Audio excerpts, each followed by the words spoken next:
नमस्कार, आप देख रहे हैं सुदर्शन न्यूज और मैं हूं शशि तुषार शर्मा। आज हम बात करने जा रहे हैं दुनिया के सबसे बड़े टकराव के बारे में। आज हम बात करने जा रहे हैं कि किस तरीके से शिया और सुन्नी एक बार फिर से आमने सामने हैं। जिस तरीके से इराक और सऊदी अरब एक बार फिर से परवान चढ़ रहा है, इन दोनों के ही खिलाफ जो दुश्मनी है उसके बारे में हम बात कर रहे हैं। आपको बता दें कि ईरान की तरफ से आरोप ये लगाया गया है कि सऊदी अरब उनकी धार्मिक भावनाओं के साथ खिलवाड़ करते हुए उनकी इन तमाम चीज़ों को पूरा नहीं होने दिया जा रहा। मक्का मदीना की हम बात कर रहे हैं और बात हम ये भी कर रहे हैं कि किस तरीके से सऊदी अरब ने खुद ही ईरान के खिलाफ आरोप लगा दिए हैं। इसी पर आज हम चर्चा करेंगे। चर्चा इस बात पर भी करेंगे कि आखिर क्यों ईरान ने साफ किया है कि वो अपने तमाम लोगों को सऊदी अरब नहीं जाने देगा। आखिर इसके पीछे वजह क्या है, इसके और क्या क्या असर पूरी दुनिया में देखने को मिल सकते हैं, इस पर हम चर्चा करेंगे। लेकिन सबसे पहले पूरी रिपोर्ट आप देखिए।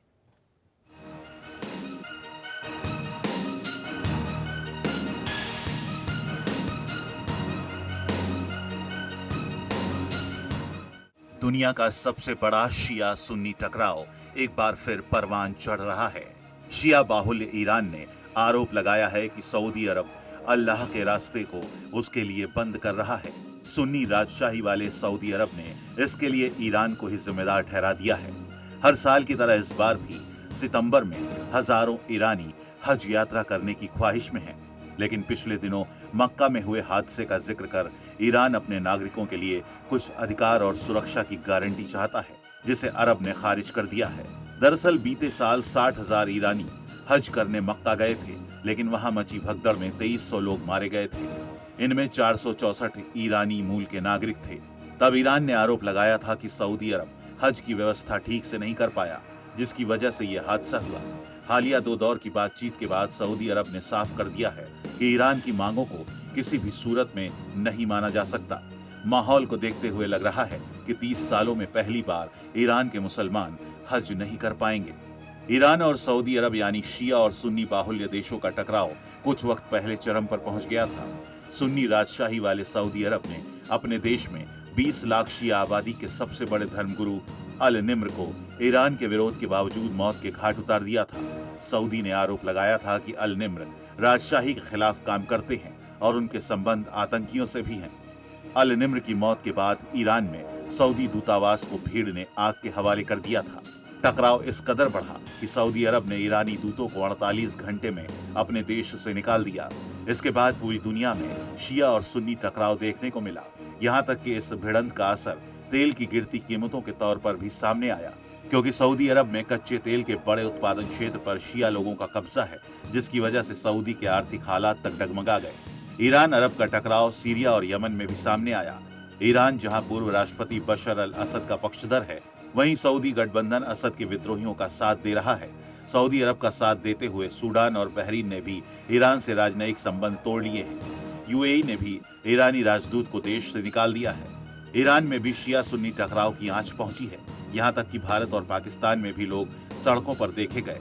लेकिन इस फसाद का सामना उन निर्दोष लोगों को भी करना पड़ रहा है जो सिर्फ हज जाकर अपने जीवन को कामयाब बनाना चाहते हैं, लेकिन शिया सुन्नी टकराव की वजह से मजबूर होकर रह गए हैं। सवाल उन सत्ताधारियों पर भी है जो अपनी सत्ता और रसूख को बनाए रखने के लिए अल्लाह की पनाहगाह का इस्तेमाल कर रहे हैं और दुनिया भर के मुसलमानों को 2 हिस्सों में तोड़ने और लड़वाने पर आमादा है। सुदर्शन न्यूज के लिए ब्यूरो रिपोर्ट के साथ सुनील धनखड़।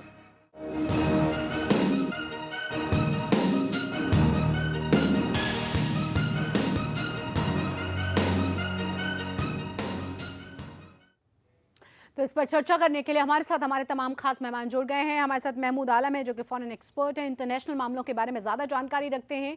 इसी के साथ हमारे साथ मोहम्मद अफजाल हैं जो कि मुस्लिम नेता हैं, सुन्नी मुस्लिम नेता इन्हें हम कहेंगे। साथ ही साथ मौलाना मोहसिन भी हैं जो कि शिया धर्मगुरु हैं। आप दोनों का बहुत बहुत स्वागत है। और हमारे साथ महमूद आलम फ़ोन पर लगातार जुड़े रहेंगे। महमूद आलम का मैं रुख करूँ उससे पहले मोहम्मद अफजाल, मैं आपसे जवाब लेना चाहूँगी। आखिर जिस तरीके की चीज़ें और आरोप प्रत्यारोप दिखाई दे रहा है और कहा तो ये जा रहा है कि इंटरनेशनल प्लेटफॉर्म पर इस तरह की एक ऐसी लड़ाई है जो सबसे बड़ी लड़ाई है, जो सामने साफ साफ नज़र आ रही है। ये न सिर्फ हमारे मुल्क पर के पूरी दुनिया के लिए एक सबसे बड़ा ऐसा मौका आया है और ऐसा मसला है ये कि जिसके लिए आलम इस्लाम के लिए सबसे बड़ा ये नाजुक वक्त है। और इस नाजुक वक्त में अगर हम लोग, क्योंकि नबी करीम सल्लल्लाहु अलैहि वसल्लम के मानने वाले हैं, हम एक कुरान के मानने वाले हैं, और 5वां फरीज़ा है हज। हर मुसलमान के लिए 5वां फ़र्ज़ है हज, और उस हज को पूरा करने के लिए हर मुसलमान की, वो चाहे किसी मसलक से ताल्लुक़ रखता हो, उसके दिल में ये तमन्ना होती है कि वो एक हज ज़रूर करके आए। और उसके लिए ये, मैं भी हज करके आया अल्हम्दुलिल्लाह, लेकिन मैंने ये देखा है कि वहाँ पर सऊदी अरबिया में जिस तरह से हाजियों के साथ जिस तरह से वो पैसा खर्च करते, इंटरनेशनली उनके पास जिस तरह का पैसा आता है, और ईरान से तो बहुत ज़्यादा आता है। मैंने जो देखा है ईरानी हुज्जाज इकराम को, कि वो बहुत ज़्यादा तादाद में आते हैं और खूब पूरे दुनिया से उनके पास पैसा आता है। बावजूद उसके वो जो सहूलियात देनी चाहिए उस तरह की सहूलियात वहाँ पे मुहैया नहीं है। और उसके बाद भी उन्होंने, क्योंकि ये असल में मैं इस चीज़ को ये चाहता हूँ कि ये मसला जो है ना सऊदी अरबिया का नहीं है, आलम इस्लाम का है। और ये आलम इस्लाम का मसला है। काबतुल्लाह और मदीना शरीफ जो हमारी सबसे बाबरकत हमारी वो है जगहें हैं, वो किसी एक सल्तनत की नहीं है, किसी एक बादशाह की नहीं है। पर ये कैसे माना जाएगा और कैसे मानेंगे वो लोग? ये हालत आप देख रहे हैं ना क्या है? ये देखिए, ये सबसे बड़ा दुख की बात है हमारे लिए, और हम लोगों को इस तरह से इंटरनेशनली इस मुद्दे को उठाना चाहिए, क्योंकि ये सेंटिमेंट सारे इस्लाम के जितने भी मानने वाले, उनके सेंटिमेंट इससे जुड़े हुए हैं। तो इससे कोई सऊदी अरबिया कोई ठेकेदारी नहीं है। नहीं तो वो ठीक है, ये अल्लाह की मर्जी थी कि नबी करीम सल्लल्लाहु अलैहि वसल्लम वहाँ पैदा हुए और काबतुल्लाह वहाँ है, अल्लाह का घर वहाँ पर है। ये अल्लाह की मर्जी है, इसमें हमारी नहीं है। और जब हम नबी करीम सल्लल्लाहु अलैहि वसल्लम के मानने वाले, तो हमारा हक है। ये किसी सऊदी अरबिया का हक नहीं है, ये हर मुसलमान का हक है। और हर मुसलमान को उस जगह जाने के लिए कोई नहीं रोक सकता। और उसके साथ अगर जो कुछ भी हो रहा है, और अगर वो कर रहे हैं, तो उसके गुनाहगार हैं वो। सऊदी वाले अगर इस तरह का कोई बात होती है ना, मैं जिस वक्त गया था, मैं 2014 में हज करने के लिए गया था, वहाँ पर जिस तरह के हालात थे, जो यानी जो सबसे बड़ा अजमत वाली जगह है, जो पवित्र जिसको जगह कहते हैं काबतुल्लाह, उसके कंस्ट्रक्शन का काम चल रहा था उसके चारों तरफ। लेकिन उसके अंदर जिस तरह की फैसिलिटीज हम सोच के गए थे, वो फैसिलिटीज वहाँ पर नहीं मुहैया थी। जबकि आपको इंटरनेशनली इतना पैसा आता है, डॉलर्स आते हैं आपको। वो लोग खुद डिसाइड करते हैं कितने लोगों को ही हम बुला सकते हैं। ये बावजूद इसके ये देखिए, असल में मैं इस चीज़ को मैं ये कहना चाहता हूँ, मेरी ख्वाहिश है कि हम लोग इसको इंटरनेशनली इस बात की अपील करनी चाहिए कि ये किसी की ठेकेदारी नहीं है। ये ठीक है, अल्लाह ने अपना घर जो है सऊदी अरबिया में बनाया, नबी करीम सल्लल्लाहु अलैहि वसल्लम वहाँ हुए, लेकिन वो जो ठेकेदारी सऊदी अरबिया की नहीं होनी चाहिए, बल्कि पूरे दुनिया के जो मुसलमान हैं, जितने भी फ़िरक़े हैं, उन सबको बराबर का हक़ है। किसी कोई हम ये कह जी इसका हक ज्यादा या इसका हक कम है, ऐसा बिल्कुल नहीं है, सबका बराबर का हक है। मौलाना मोहसिन, आप जिस तरीके से देख रहे हैं, सवाल अब ये है, क्योंकि आप शिया धर्मगुरु हैं और आप ज़्यादा अच्छी तरीके से बता पाएंगे, विश्व में जो अभी तमाम तनातनी हम देख रहे हैं, खास तौर से शिया और सुन्नी के बीच में, और जिस तरीके से ईरान ने बहुत साफ शब्दों में कहा है कि हमारे साथ वहाँ पे ठीक व्यवहार नहीं होता, वहाँ पे जिस तरीके से लास्ट टाइम भी एक घटना हुई थी जिसमें जितने सारे लोग मारे गए थे, क्योंकि उन्हें लगा कि ये उनकी तरफ, उनके खिलाफ कॉन्स्पिरेसी थी एक तरह से, और इसीलिए उन्होंने रोक लगा दी अपने तमाम ईरानी लोगों पर। सवाल अब ये है कि क्या एक द्वंद्व की तरफ और बहुत बड़े टकराव की तरफ नहीं बढ़ रही हैं दोनों ही चीज़ें? देखिए, जहाँ तक शिया सुन्नी तनाव और तनतनी का ताल्लुक़ है, इसकी कोशिशें जो हैं वो बहुत हुई हैं। ख़ुद सऊदी अरब की तरफ से इस तरह की कोशिशें हुई हैं, क्योंकि वहाँ से कुछ लोगों ने जो फतवे दिए हैं शियों के ख़िलाफ़, या अमेरिका ने मसलन जिस तरह से इराक़ के अंदर जो सूरत हाल सामने आई थी, वहाँ भी जो है शिया सुन्नी यानी इख्तिलाफ फैलाने की कोशिश हुई थी। लेकिन ये दोनों जो है वो ख़ुद इराक़ के अंदर नाकामयाब रहे थे कि वहाँ शिया सुन्नी जिस तरह से चाहते थे उस तरह से नहीं फैल सकी। सीरिया का मसला आया, उसके अंदर भी जो है वो शिया सुन्नी बात जो है वो की गई, लेकिन वहाँ भी जो है पूरी तरह से कामयाबी नहीं हो सकी। दरअसल मसला ये है कि सऊदी अरब को अगर हम सुन्नियों का रिप्रेजेंटेटिव समझें तो ये एक गलती है। वो एक ख़ानदान की हुकूमत है। वहाँ का जो सिस्टम है वो ये है कि जितनी भी राजनीतिक वहाँ पे, क्योंकि आप कह रहे हैं खानदानी हुकूमत है, खानदानी हुकूमत पूरे विश्व, पूरे देश में, उनके पूरे राज्य में उसी तरीके से वहाँ शासन किया जाता है ना, जो खानदान का अपना उनके मानने के तमाम चीज़ें हैं जिन जिन को वो बिलीव करते हैं, जैसा कि मैं पहले भी कह चुकी हूँ। नहीं, ये तो मानना पड़ेगा ना कि वहाँ पे जिस तरीके से अभी फांसी की जो सज़ा दी गई थी उस पर देखा आपने कि किस तरीके से विरोध किया गया, बावजूद इसको कंट्रोल नहीं किया जा सका। यानी ये बहुत साफ शब्दों में हम कह सकते हैं कि बेशक एक खानदान की ये रवायत है, लेकिन पूरे उनके शासन में रहने वाले तमाम लोगों को उन्हीं चीज़ों को मानना होता है जैसा वो खानदान चाहता है। जी, बात यही है कि ये बल्कि एक ख़ानदान नहीं, दो ख़ानदानों की हुकूमत है। एक ख़ानदान जो है वो धार्मिक एतबार से जितनी भी मजहबी पोस्टें हैं, यानी इमाम वगैरह जो हैं, उनका चयन जो है वो उसी एक ख़ानदान से होता है। और दूसरे जितने भी राजनीतिक और या मसलन दूसरे चीज़ें हैं वो सब जो है वो दूसरे ख़ानदान की होती है। तो दो ख़ानदानों का एक पैक्ट है। इसमें हो ये रहा है कि जो बात दुनिया को समझाई जा रही है और जो दुनिया समझती है, यानी सऊदी अरब की जो पोजीशन है कि मक्का और मदीना चूंकि सऊदी अरब में है, इसलिए वो समझते हैं कि हम पूरे इस्लाम के चौधरी हैं।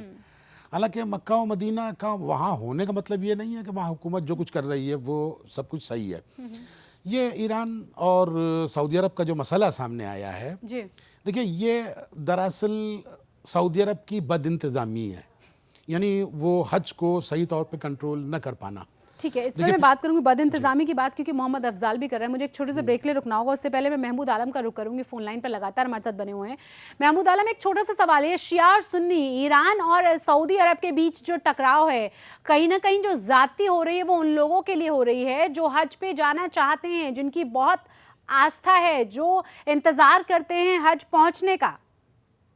नहीं, मैं आपकी बात से बिल्कुल इत्तेफाक कर रहा हूँ। देखिए, धर्म गुरु हैं, मैं इनकी बहुत इज्जत करता हूँ। मैं उस धर्म के मसले पे नहीं बोलूंगा यहाँ पे, मैं इसको इंटरनेशनल पॉलिटिकल उसके हिसाब से एनालाइज करूंगा। तो इधर देखिए आप, जो है सऊदी अरब जो है वो सुन्नियों को एक तरीके से लीड करता है और ईरान जो है वो शियाओं को एक तरीके से लीड कर रहा है। लेकिन अगर आप यहाँ पे देखिए, ये जो इस वक्त ये प्रॉब्लम एराइज हुई है वो क्यों हुई है। देखिए, आपको ये देखना पड़ेगा कि ये एक बहुत बड़ा इवेंट होता है, इसमें 2 मिलियन लोगों से ज्यादा लोग पूरे वर्ल्ड से आते हैं और इसको ऑर्गेनाइज करना कोई आसान काम नहीं होता है।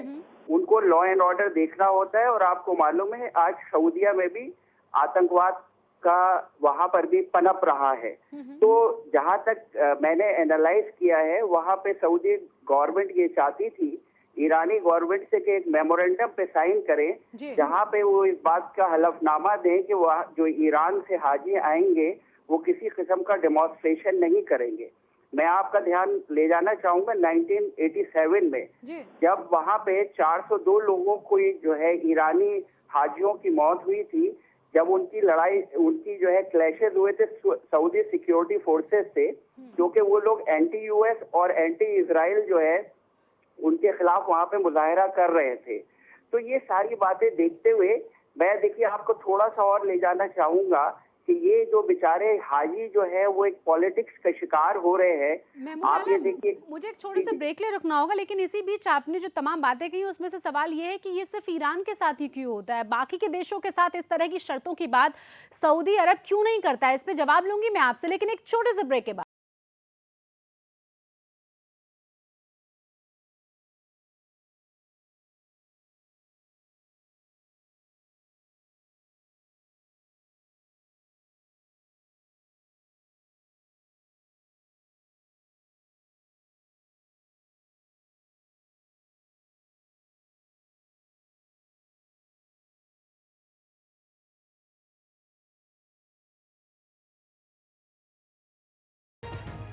ब्रेक के बाद एक बार फिर से आप सभी का स्वागत है। हम बात कर रहे हैं शिया और सुन्नी का टकराव जो लगातार बढ़ता हुआ नजर आ रहा है। खास तौर से हम बात कर रहे हैं कि जिस तरीके से ईरान ने कहा कि कम से कम हमें अश्योर करे सऊदी अरब कि हमारे तमाम लोग अगर हज यात्रा के लिए जाएंगे तो वहां सुरक्षित रहेंगे, लेकिन इस अश्योरिटी के बारे में सऊदी अरब की तरफ से साफ शब्दों में इनकार कर दिया गया। उसी पर चर्चा हो रही है कि क्या एकाधिकार की वजह से तमाम जो हज यात्री हैं, तमाम जो अल्लाह के वहाँ पहुँच कर हज यात्रा करना चाहते हैं, उनके साथ ये अत्याचार है, उनके साथ ये गलत है, और क्या ये ये बढ़ता हुआ शिया और सुन्नी का टकराव नहीं है।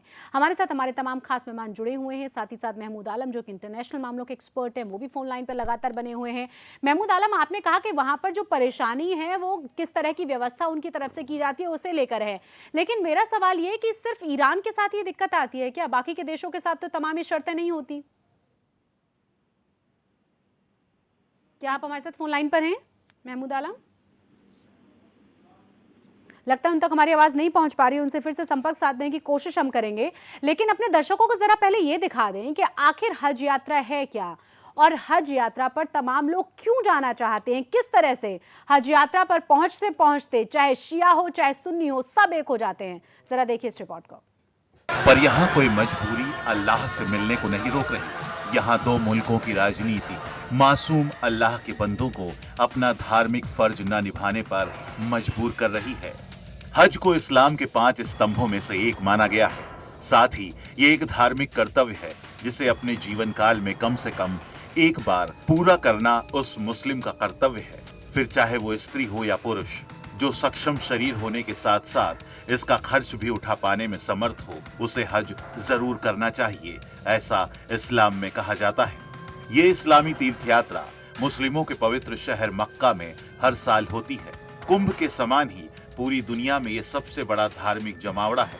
हज मुस्लिम लोगों की एकजुटता का प्रदर्शन होने के साथ साथ उनका अल्लाह में विश्वास जाहिर करता है। हज यात्रा इस्लामी कैलेंडर के 12वें और अंतिम महीने धू अल हिज्जाह की 8वीं से 12वीं तारीख तक की जाती है। इस्लामी कैलेंडर चंद्र कैलेंडर है, इसलिए इसमें पश्चिमी देशों में प्रयोग में आने वाले ग्रेगोरियन कैलेंडर से 11 दिन कम होते हैं। इसलिए ग्रेगोरियन कैलेंडर के अनुसार हज की तारीखें साल दर साल बदलती रहती हैं। इहरम वो विशेष आध्यात्मिक स्थिति है जिसमें मुसलमान हज के दौरान रहते हैं। 7वीं शताब्दी से हज इस्लामी पैगंबर मोहम्मद साहब के जीवन के साथ जुड़ा हुआ है, लेकिन मुसलमान मानते हैं कि मक्का की तीर्थ यात्रा की ये रस्म हजारों सालों से यानी कि इब्राहिम के समय से चली आ रही है। हज के दौरान तीर्थयात्री उन लाखों लोगों के जुलूस में शामिल होते हैं जो एक साथ हज के सप्ताह में मक्का में जमा होते हैं और यहाँ पर कई अनुष्ठानों में हिस्सा लेते हैं। प्रत्येक हाजी एक घनाकार इमारत काबा के चारों ओर 7 बार चलता है, जो कि मुस्लिमों के लिए प्रार्थना की दिशा है। अल सफा और अल मारवाह नामक पहाड़ियों के बीच आगे और पीछे चलता है। जमजम के कुएं से पानी पीता है। चौकसी में खड़ा होने के लिए अराफात पर्वत के मैदानों में जाता है और एक शैतान को पत्थर मारने की रस्म पूरा करने के लिए पत्थर फेंकता है। उसके बाद तीर्थयात्री अपने सर मुंडवाते हैं, पशु बलि की रस्म करते हैं और इसके बाद ईद उल अधा नामक 3 दिवसीय वैश्विक उत्सव मनाते हैं। Bureau report, Sudarshan news.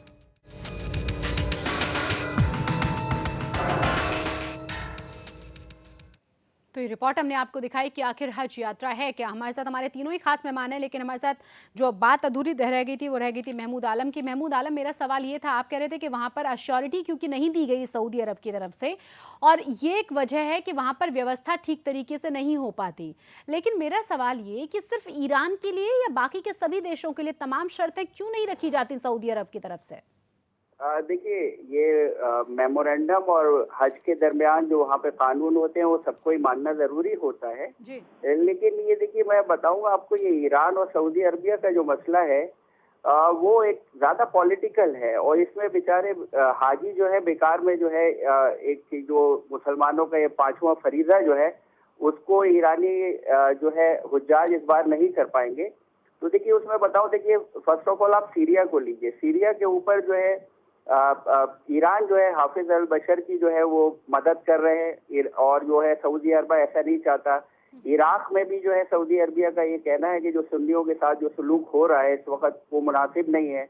इसी तरीके से आप ये देखिए, हाल में ही एक शिया मजहबी रहनुमा को जो है वहाँ पे सऊदी अरब में फांसी दी गई और उसके बाद उसका रिपरकशन ये हुआ कि इसमें ईरान में जो है तेहरान में जो है सऊदी अरब की एम्बेसी पर हमला हुआ और फिर सऊदी अरब ने जो है अपना वहां से जो है एम्बेसडर बुला लिया। तो ये आज का बात नहीं है, ये दोनों जो मुल्क है ये जो रीजनल राइवल है एक तरीके से, और इसी वजह से ये आप जो सारी चीजें देख रही हैं और इसमें बेचारे जो है हाजी जो है बेकार में पिस रहे हैं। ये मेन वजह है कि इन लोगों की पॉलिटिकल इसी पर बात करेंगे। हाजी बेचारे बिना बात के पिस रहे हैं, और आपने कहा कि ये राजनीतिक ज्यादा है मुद्दा, इस पर भी हम चर्चा करेंगे। चर्चा इस बात पर भी कि क्या एकाधिकार जिस तरीके से सऊदी अरब का रहा है, उसी वजह से ये तमाम समस्याएं और ज्यादा बढ़ती जा रही हैं। चर्चा इस पर भी करेंगे, लेकिन एक छोटे से ब्रेक के बाद।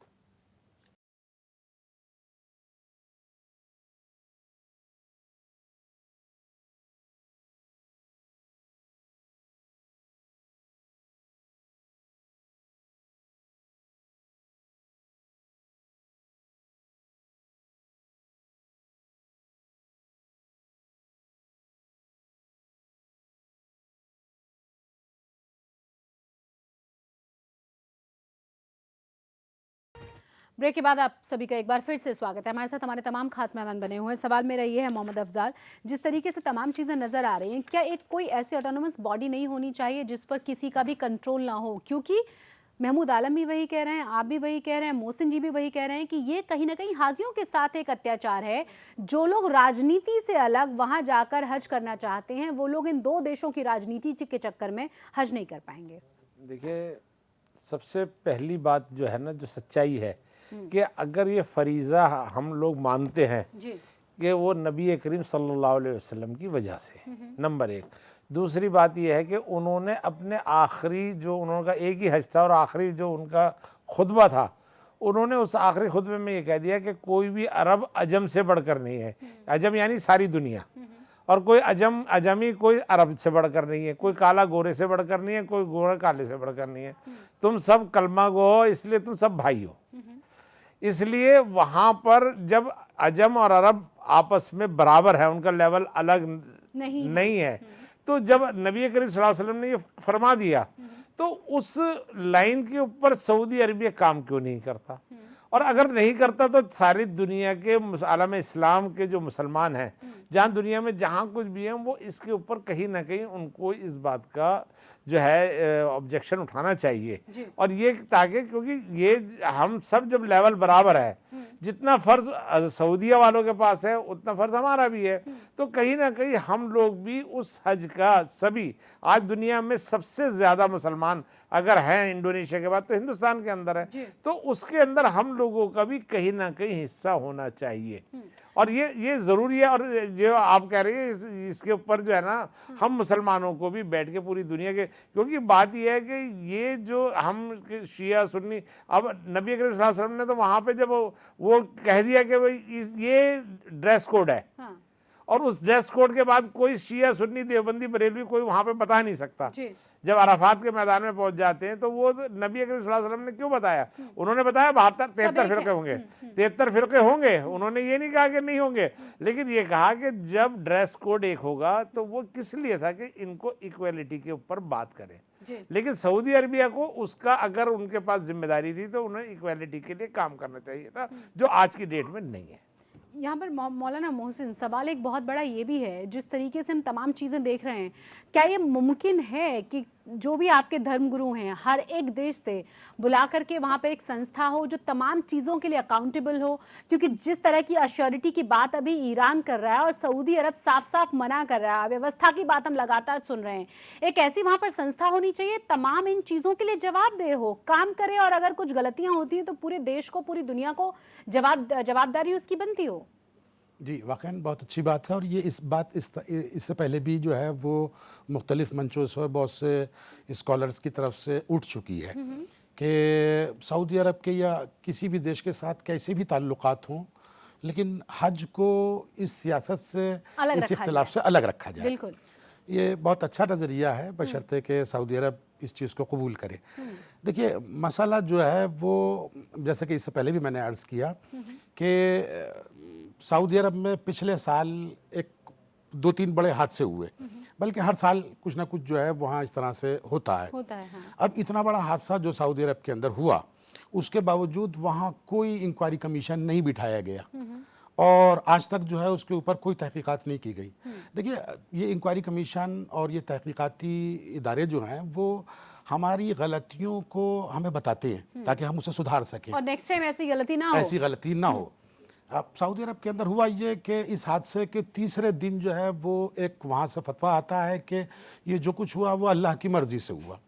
देखिए ये कोई लॉजिकली बात किसी तरह से सही नहीं है और ना कोई मान सकता है। यानी आदमी जो है वो अपनी गलतियों को जो है वो सब अल्लाह के के ऊपर जो है वो रख दे, ये मैं समझता हूँ कि ये तो इससे ज़्यादा बेइंसाफ़ी जो है वो नहीं हो सकती। तो बहरहाल ये इस तरह की कोताहियाँ रही हैं। अब जहाँ तक सिक्योरिटी का ताल्लुक है, ये बात भी जो है वो गलत अंदाज से जो है वो कही जा रही है कि ईरान जो है वो हाजियों की सिक्योरिटी मांग रहा है। हाजियों की सिक्योरिटी नहीं मांग रहा, मसला उनके साथ जो है वो इसके साथ और भी दूसरे मसाइल जुड़े हुए हैं। मसलन इस वक्त सऊदी अरब के अंदर एम्बेसी, ईरान के अंदर सऊदी अरब की एम्बेसी नहीं है, हाँ। वो स्विट्ज़रलैंड के लिए इस तरह की बात कर रहे हैं कि अप्लाई जो है वो स्विट्ज़रलैंड से किया जाए। अब जाहिर है कि ये प्रैक्टिकल नहीं है ईरान में रहने वाले लोगों के लिए, और इसी तरह के दूसरे बहुत से मसाइल हैं कि जिनकी वजह से ये बात जो है वो यहाँ तक पहुँची है। हाँ। महमूद आलम, आपने मौलाना मोहसिन को सुना होगा, वो कह रहे हैं कितना आसान नहीं है जितना शब्दों में हम बयां कर रहे हैं, कि जिस तरीके से सऊदी अरब ने अपने एम्बेसडर को बुला लिया वापस, वहां पर उनकी एम्बेसी नहीं है, तो वहां के लोग किस तरीके से अप्लाई करें सऊदी अरब जाने के लिए। आप कहा सऊदी अरब की तरफ से ये जा रहा है कि स्विट्जरलैंड के जरिए आप अप्लाई करें, जो मुमकिन नहीं है, तो ये तो बात वाजिब है, और ये शिया सुन्नी फिर नजर आ रहा है। नहीं देखिए, अभी हाल में 2 मरतबा ईरान का डेलीगेशन वहाँ पे गया, उन लोगों की डायरेक्ट बात हुई, और ऐसी बात नहीं है, बहुत सारे मुल्क हैं जिनके इस्लामी ममालिक में जिनके दोनों मुल्क से बहुत अच्छे ताल्लुक हैं। कोई भी अगर देखिए इसमें यह है कि दोनों तरफ से विलिंगनेस हो तो कोई ना कोई सॉल्यूशन आ सकता है, लेकिन मुझे ये लग रहा है कि दोनों ही तरफ से रिजिडिटी है। अच्छा, मैं दूसरा, अभी अफजाल साहब अभी बोल रहे थे और मोहसिन साहब की बात को मैं बड़े गौर से सुन रहा था कि वो ये कह रहे थे कि ये ओवरऑल हज का जो एक जिम्मा है वो एक तरीके की कोई कमेटी बननी चाहिए जिसमें सारे मुस्लिम ममालिक का रिप्रेजेंटेशन होना चाहिए। तो देखिए, वो उसमें आइडियली तो बहुत अच्छी बात लग रही है ये, लेकिन ये प्रैक्टिकली पॉसिबल नहीं है, क्योंकि सऊदी अरब इस बात के लिए कभी भी राजी नहीं होगा, और ये चीजें बजाय जो है सुलझने के और ज्यादा उलझ जाएंगी। हाँ, मेरा ये मानना है कि जो इस्लामिक ममालिक में जो बहुत सारे स्कॉलर्स हैं और जिनका जो है सारे ही मुल्कों में बड़ा एहतराम किया जाता है, इज्जत की जाती है, वो यहाँ पे इनको सऊदी हुकूमत को जो है वो एक तरीके से मशवरा दे सकते हैं कि आप क्या क्या प्रिकॉशंस ले सकते हैं, और ये सारे मुल्कों की जिम्मेदारी है, सारे इस्लामिक मुल्कों की जिम्मेदारी है कि वो इसमें जो है वो कोऑपरेट करें, और सऊदी अरब को भी इसको अपनी अना का मसला नहीं बनाना चाहिए, बल्कि एक तरीके से ये कोशिश करनी चाहिए कि जो हाजी जो हैं, जो बेचारे इतनी उसके मुसीबतों से और किस किस तरीके से जो है वो हज करने के लिए आ रहे हैं, उनको सारी फैसिलिटीज मिलनी चाहिए। मैं सिर्फ यही कहना चाहूंगा, ये दोनों ममालिक से जो दोनों ममालिक के जो लोग रूलर हैं उनसे यही कहना चाहूंगा, खुदा के वास्ते इस मजहबी फरीजे को जो है आप लोग जो एक अना का मसला न बनाइए, और हाजियों को जो है अच्छे तरीके से हज करने दीजिए। यहाँ पर महमूद आलम, एक और सवाल ये कि इंटरनेशनल मार्केट में इन दोनों ही टकराव का क्या नतीजा देखने को मिल सकता है, किस तरह के रिजल्ट हमें आगे देखने को मिलेंगे, क्योंकि कहा यह भी जा रहा है एक्सपर्ट्स के द्वारा कि क्रूड ऑयल पर इसका बहुत जबरदस्त तरीके से फर्क पड़ेगा। नहीं देखिए, आप कह रही हैं अभी असर पड़ेगा, तो मैं आपको बता रहा हूँ पहले से ही है। आप ये देखिए, यूएसए ने, और यूएसए की अगर बात करें, उसने हमेशा जो है सऊदी अरबिया का साथ दिया है। अगर यूरोप को देखें आप, तो यूरोप कहीं तो बटा हुआ नजर आता है, कुछ ईरान की तरफ है और कुछ जो है आपके जो है सऊदिया की तरफ है। लेकिन अगर मैं हिंदुस्तान की बात करूं तो हिंदुस्तान को बड़े मोहतात होकर चलने की जरूरत है, और हमको एक बैलेंस करके चलने की जरूरत है, क्योंकि हमारे जो हित हैं वो दोनों ही मुल्कों के साथ हैं, हमारे ईरान के साथ भी हैं और जो है हमारे सऊदिया के साथ भी हैं, और हिंदुस्तान ने जो है हमेशा हक की बात की है, हमेशा जस्टिस की बात की है, और वो करता रहेगा। सवाल अब ये भी है यहाँ पर मोहम्मद अफजल सर, आप ही बताएं, क्योंकि आप लगातार बात करते हैं कि नहीं, कहीं ना कहीं इस्लाम भी बात करता है इंसाफ होना चाहिए, गलत नहीं होना चाहिए, लेकिन यहाँ पर जिस तरह के शिया और सुन्नी, और ये कोई पहली मर्तबा नहीं है जब इस तरह के टकराव हमें देखने को मिल रहे हों, इससे पहले भी हम कई बार इस तरह के टकराव, और कितने हजार लोगों की जान गई है इसी तरह के टकराव में, ये भी देख चुके हैं। यकीनन इसमें तो देखिए, बात महमूद आलम साहब जो कह रहे थे वो भी उनकी बात कुछ हद तक सही है, मैं ये नहीं कहता, लेकिन सबसे बड़ी बात यह है कि ये दोनों बड़ी ताकतें हैं। और वाकई में हमारे हिंदुस्तान को इन दोनों की ज़रूरत है, मैं ये नहीं कह सकता। तो हिंदुस्तान को भी इनिशिएटिव लेकर इस काम को करना चाहिए, क्योंकि बात यह है कहीं ना कहीं जो ये फरीदा है इसके लिए, अच्छा सबसे बड़ी बात यह है कि ईरान को जो आप जो है ना, क्योंकि आप जो है सऊदी अरबिया वाले जो है वो असल में वो इस चीज़ के हक अपने आप को, वो कहते हैं ना खुद्दाम हुरमैन सरफैन, अपने आप को कहते हैं कि हरम शरीफ के खादिम हैं वो, हैं जी। और वो खादिम में होने के नाते जो है ना उनका फ़र्ज़ क्या बनता है कि कोई भी मुसलमान की दिल शिकनी नहीं होनी चाहिए, चाहे वो किसी भी मसलक का हो, उसको दिल शिकनी नहीं होनी चाहिए। और उसको अगर हज का फरीज़ा अगर वो अगर अपना नहीं कर पाते तो कहीं ना कहीं सऊदी अरबिया के खुद्दाम, जो अपने आप को खुद्दाम कहते हैं, उनके ऊपर उसका फरीज़ा अगर वो नहीं पूरा कर पाते उसका सारा गुनाह और सवाब जो कुछ भी हो उनके सर जाएगा। लेकिन आप देखिए ना, किसी भी इतनी बड़ी दुर्घटना के बाद वहां पर कोई कमेटी तक नहीं बैठती है, वहां पर जांच आयोग तक नहीं होता और उसके बाद कह दिया जाता है कि अल्लाह की मर्जी है, तो मन में तो शक होगा ना कि आखिर इस तरह की घटनाएं क्या पता आगे और ज्यादा घटे। अल्लाह की मर्जी, अल्लाह की मर्जी, जहाँ तक अल्लाह की मर्जी की बात है, ये इतना आसान लफ्ज़ है कि हम कोई भी आदमी अगर जो कोई चला जाता है दुनिया से, अल्लाह की मर्जी है। लेकिन क्या हम लोग आज किस युग में जी रहे हैं, कौन से काल में जी रहे हैं, ये हमारा सबसे पहला वो है।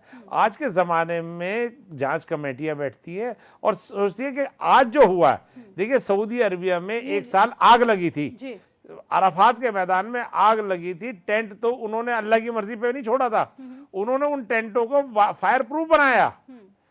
तो ये अगर वो इस बार भी ये कहते हैं कि ये जो कुछ भी हुआ ये अल्लाह की मर्जी नहीं हुई, इसमें कहीं ना कहीं कुछ हमने हमारी गलतियां बताई थी। चाहूंगा थोड़ा जी महमूद आलम बोलिए। जी मैं देखिए, मैं ये कह रहा था, मैं अफजाल साहब की बात से बिल्कुल इत्तेफाक करता हूँ।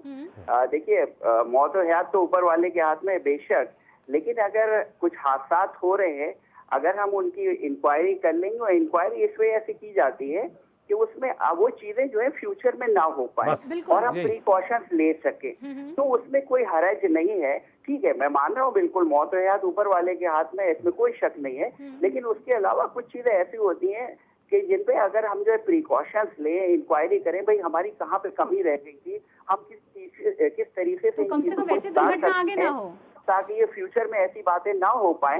तो मेरे ख्याल से ये होना चाहिए और ये इनको करना चाहिए था। नहीं महमूद आलम साहब, मैं 2014 में हज के फरीज़े को अदा करने के लिए मैं काबतुल्ला में था, और आप ये देखिए इतनी बड़ी बड़ी वो जो है ना क्रेनें खड़ी हुई थी, और मुझे खुदा की कसम खा के कह रहा हूँ, मुझे डर लग रहा था, ये खौफ लग रहा था अगर खुदा ना खास्ते ये गिर गई तो ये वाला जो एरिया जो है ना पूरा साफ हो जाएगा।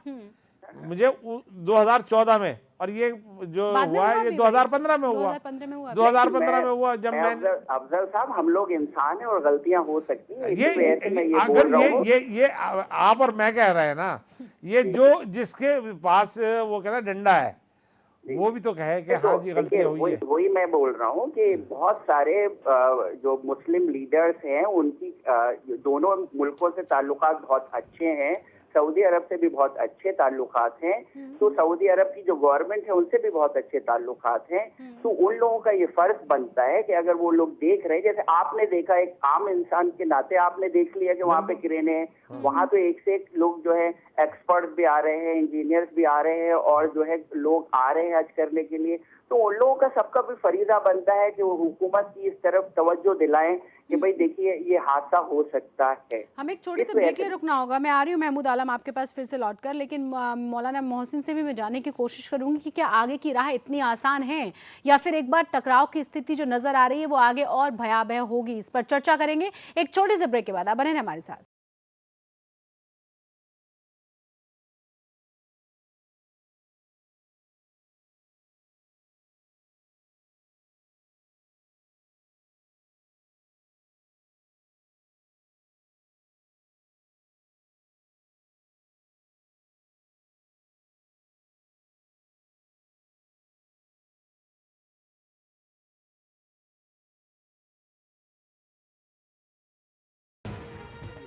ब्रेक के बाद एक बार फिर से आप सभी का स्वागत है। हम बात कर रहे हैं कि किस तरीके से ईरान और सऊदी अरब टकराव की तरफ बढ़ रहा है और यहाँ बात शुरू हुई है हज यात्रा को लेकर, जिसमें ईरान की तरफ से जब कहा गया कि उन्हें श्योरिटी चाहिए जिससे कि उनके तमाम यात्री जो हज करने के लिए पहुंचे सऊदी अरब में सुरक्षित रहें, जिसे लेकर साफ साफ इनकार कर दिया गया है सऊदी अरब की तरफ से। हालांकि इसके पीछे कुछ और भी वजहें बताई जा रही हैं। हमारे साथ हमारे 3 खास मेहमान लगातार बने हुए हैं। यहाँ पर मोहम्मद अफजाल, मैं आपके पास आऊँगी, लेकिन उससे पहले मौलाना मोहसिन, आगे की राह इतनी आसान लग रही है क्या? देखिए, ज़ाहिरन तो यही लग रहा है कि मसला बहुत सख्त है और पेचीदा है, लेकिन एक स्थिति में पहुंचने के बाद मैं समझता हूं कि दोनों मुल्क ये सोचने पर मजबूर होंगे कि इस बात को आगे बढ़ाने में कोई नतीजा अच्छा सामने नहीं आएगा। ख़ास तौर के ऊपर जो है वो ईरान कभी ये नहीं चाहेगा कि शिया और सुन्नी का जो है इख्तलाफ जो है वो उभरे, चूँकि ख़ुद ईरान के अंदर अच्छे खासे अहले सुन्नत की आबादी है और उनका नारा भी हमेशा से रहा है कि शिया और सुन्नी आपस में मिलजुल कर रहें। ये जैसा कि महमूद आलम साहब ने एक बात कही थी कि मसला राजनीतिक है, और वाकई ये बात सही है अपनी जगह के ऊपर। ज़्यादा है, हाँ। राजनीतिक जो है वो मसला ज़्यादा है और इसका राजनीतिक अगर मसला है तो धर्म के आधार पर राजनीति की जा रही है ना, शिया और सुन्नी धर्म के आधार पर वो राजनीति करके टारगेट कर रहे हैं ना तमाम चीज़ों को। नहीं, मैं समझता हूँ कि शायद धर्म के आधार के ऊपर भी नहीं है, बल्कि देखिए ईरान और सऊदी अरब के अंदर एक झगड़ा जो है वो इस बात को लेकर भी है, मसलन कि ईरान हमेशा अमेरिका के ख़िलाफ़ रहा जी, और शुरू इनकलाब से जो है वो उनकी यही फिक्र रही है। सऊदी अरब के ताल्लुकात जो है वो अमेरिका से बहुत अच्छे हैं, तो इस बात को लेकर भी जो है वो मसला है रहा। जैसे कि ये डिमॉन्स्ट्रेशन की बात के ऊपर सऊदी अरब को आपत्ति है जी। तो डिमॉन्स्ट्रेशन, पहली बात तो ये कि डिमॉन्स्ट्रेशन कभी भी सऊदी अरब के ख़िलाफ़ नहीं हुए। अगर डिमॉन्स्ट्रेशन हुए हैं, नारे लगे हैं, अमेरिका के ख़िलाफ़ नारे लगे हैं, तो अमेरिका के ख़िलाफ़ नारे लगने के अंदर जो है वो कोई बहुत बड़ा मसला सऊदी अरब के लिए नहीं होना चाहिए था। लेकिन इस वक्त की सूरत हाल ये है कि ख़ुद यमन के अंदर सऊदियों ने मसलन जंग छेड़ी, लेकिन किसी नतीजे तक, कामयाबी तक नहीं पहुँच सके।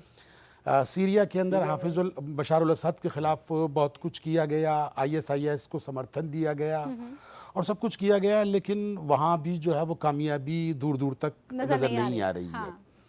तो बहरहाल इस तरह के हालात दुनिया के सामने हैं और एक पूरी उम्मत मुस्लिमा के नज़रियात जो हैं वो अमेरिका के ख़िलाफ़ काफ़ी सख्त हैं। तो सऊदी अरब ये सोचता है कि अगर इस मौके के ऊपर अगर वहाँ अमेरिका के ख़िलाफ़ अगर डिमॉन्स्ट्रेशन होता है तो ऐसा ना हो कि पूरी आलम इस्लाम जो है वो ईरानियों के साथ खड़ी हुई नज़र आए। डर इस बात का ज़्यादा है। डर इस बात का ज़्यादा है। नहीं तो फिर इस पर तो मोहम्मद अफजाल आप ज़्यादा जानकारी दे पाएंगे ना, जिस तरीके से सुन्नी बहुल हम तमाम उस देश की बात कर रहे हैं, बात ये भी कर रहे हैं कि किस तरीके से शिया वर्सेस सुन्नी हो गया है। कम से कम जिस तरह की दादागिरी कई क्षेत्रों में नज़र आती है सऊदी अरब की, उसकी मुखालफत करने वाला आखिर है कौन और क्यों नहीं है? अगर नहीं है तो कोई नहीं, दरअसल आप इंटरनेशनली जो है ना, इसका सियासी मसला है ये, जो अब हजरत मौलाना फरमा रहे थे ना, ये असल में सियासी मसला है। अमेरिका को अपनी ताकतवर दिखाने, अपनी दादागिरी दिखाने का मौका कब मिलता है? और वो आलम इस्लाम में अगर किसी के पास हाथ में झंडा है तो सऊदी अरेबिया के पास है। और ईरान जो है, ईरान से हमेशा उसे ये खतरा रहा है कि ईरान अगर ताकतवर बन जाएगा तो इजराइल के लिए वो सबसे ज़्यादा खतरनाक हो जाएगा। उसको अपने इजराइल को बचाने के लिए वो ईरान को कहीं ना कहीं दबाव में रखता है। आज वो कहीं ना कहीं अमेरिका को ये दिखाना चाहते हैं, वो ये दिखाना चाहते हैं कि हम ईरान के ऊपर देखो दबाव डाल रहे हैं और अमेरिका ज़रा खुश हो जाए, उनके आका लोग खुश हो जाए। मैं इसमें ये कहना चाहता हूँ कि देखिए, हमें इस सब चीज़ों से, इन सियासी पहलुओं पर, हम इन और दूसरे पहलुओं से ऊपर हट के बात करनी चाहिए। देखिए, ये जो महीना है ज़िल हिज्जा का महीना जिसको हम कहते हैं, ये अमन का महीना है। सऊदी अरबिया ने, यानी आलम इस्लाम ने, नबी अकरम सल्लल्लाहु अलैहि वसल्लम ने इस महीने को अमन का महीना बताया। और इसके लिए मुसलमान जो है, सारी दुनिया का मुसलमान, चाहे कोई भी, कितनी भी दुश्मनी है आपस में, कितनी तलवारबाजियां चल रही हों, लेकिन इस महीने में आकर सबको वो तलवारें नियाम में डालकर और वो हज का फरीजा अदा करते हैं, चाहे कितने भी बड़े दुश्मन हो। एक आखिरी कमेंट में ले लूं महमूद आलम से, हमारे साथ लगातार बने हुए। महमूद आलम जी, एक छोटा सा और आखिरी कमेंट आपका। देखिए, मैं मोहसिन साहब की बात से बिल्कुल इत्तेफाक कर रहा हूँ कि यहाँ पे देखिए अमेरिका के ताल्लुक सऊदी अरब से है और यूएसए इसके और ईरान से इनके ताल्लुकात अच्छे नहीं रहे। और इस्लामिक ममालिक में एक तरीके से अगर आप देखें तो एक अमेरिका के खिलाफ बहुत गम और गुस्सा है। तो सऊदी अरब को कहीं ना कहीं ये भी लगता है कि अगर ये जो है अमेरिका के खिलाफ जो है किसी भी तौर से प्रोपेगेंडे में ईरान कामयाब हो जाता है तो वो इस्लामिक ममालिक का जो है वो ईरान एक तरीके से हीरो ना बन जाए। और दूसरे मेन चीज यही है, देखिए पॉलिटिक्स है, तो मैं तो सिर्फ इसमें यही कहना चाहूंगा कि हुज्जाज जो है उनको, जो हमारे हज के लिए लोग जा रहे हैं, उनको इस पॉलिटिक्स का जो है खमियाजा ना भुगतना पड़े। और हाजियों से भी ये गुजारिश है कि वो इस पॉलिटिक्स में ना पड़े और अपना हज को अच्छे तरीके से कामयाब करें और अल्लाह उनके हज को जो है कबूल फरमाए। बहुत बहुत शुक्रिया आप तमाम मेहमानों का हमारे साथ जुड़ने के लिए। उम्मीद हम यही करते हैं कि इस तरह की जो राजनीति खास तौर से धर्म के नाम पर पूरे विश्व में नजर आ रही है, शिया और सुन्नी के बीच जो टकराव नजर आ रहा है वो थमेगा, क्योंकि इसके बाद कितनी तरह के नतीजे और कितनी तरह के नुकसान हो सकते हैं इससे पहले भी हम देख चुके हैं। बहुत बहुत शुक्रिया आप तमाम मेहमानों का हमारे साथ जुड़ने के लिए। इसी के साथ हमारी इस खास पेशकश में बस इतना ही। जय हिंद।